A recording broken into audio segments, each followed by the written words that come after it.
ആ ഓണത്തിന് ജോലിക്കാർക്ക് ശമ്പളം കൊടുക്കുന്നതിന് പകരം മാവേലി സ്റ്റോറിലേക്ക് സ്ലിപ്പ് കൊടുക്കാം എന്ന് സർക്കാർ തീരുമാനിച്ച ഓർമ്മയില്ല. ആൻ്റണി രാജു കയ്യും കാലിട്ട് അടിച്ചിട്ട് പൈസ കൊടുക്കാൻ പറ്റുമോ? പറ്റിയില്ല. തിരുവഞ്ചൂർ രാധാകൃഷ്ണൻ ശ്രമിച്ചിട്ട് പറ്റുമോ? നടന്നില്ല. പക്ഷേ ഗണേഷ് കുമാർ വന്നപ്പോഴാണ് ഈ KSRTCയിലെ ഡ്രൈവർമാർക്കും കണ്ടക്ടർമാർക്കും ഓരോ 31-ാം തീയതി ഏറിയാൽ 1-ാം തീയതി ശമ്പളം കിട്ടാൻ തുടങ്ങിയത്. ആ ഒറ്റ കാര്യത്തിന് മാത്രം ആ ഗണേഷ് കുമാർ ജയിക്കേണ്ടതാണെന്നാണ് എൻ്റെ അഭിപ്രായം.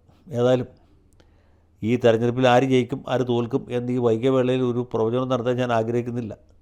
ഗണേഷ് കുമാർ ജയിച്ച് കാണണം എന്നാണ് ഞാൻ ആഗ്രഹിക്കുന്നത്. അദ്ദേഹം സ്ത്രീജിതനായതുകൊണ്ടല്ല, അദ്ദേഹത്തിൻ്റെ സഹോദരി പുള്ളിക്കെതിരെ കേസ് കൊടുത്തുകൊണ്ടുമല്ല, ബാലകൃഷ്ണപിള്ള സാറ് തന്നെ ഗണേഷ് കുമാറിനെ കുറിച്ച് ഒട്ടും അഭിനന്ദനപരമല്ലാത്ത രീതിയിൽ പറഞ്ഞതുകൊണ്ടുമല്ല. നേരെ മറിച്ച് ഈ KSRTCയിലെ ജോലിക്കാർക്ക് കൃത്യമായി 1-ാം തീയതി ശമ്പളം കൊടുക്കാൻ തീരുമാനിക്കാനുള്ള നടപ്പാക്കി എന്ന കാര്യത്തിന് അദ്ദേഹം പരിഗണിക്കപ്പെടേണ്ട ആളാണ്. ആ രീതിയിലുള്ള പരിഗണന പത്തനാപുരത്തുകാർ അദ്ദേഹത്തിന് കൊടുത്തിട്ടുണ്ടാവും എന്നാണ് ഞാൻ വിചാരിക്കുന്നത്. അദ്ദേഹം ജയിച്ച് കാണാൻ ഞാൻ ആഗ്രഹിക്കുന്നു.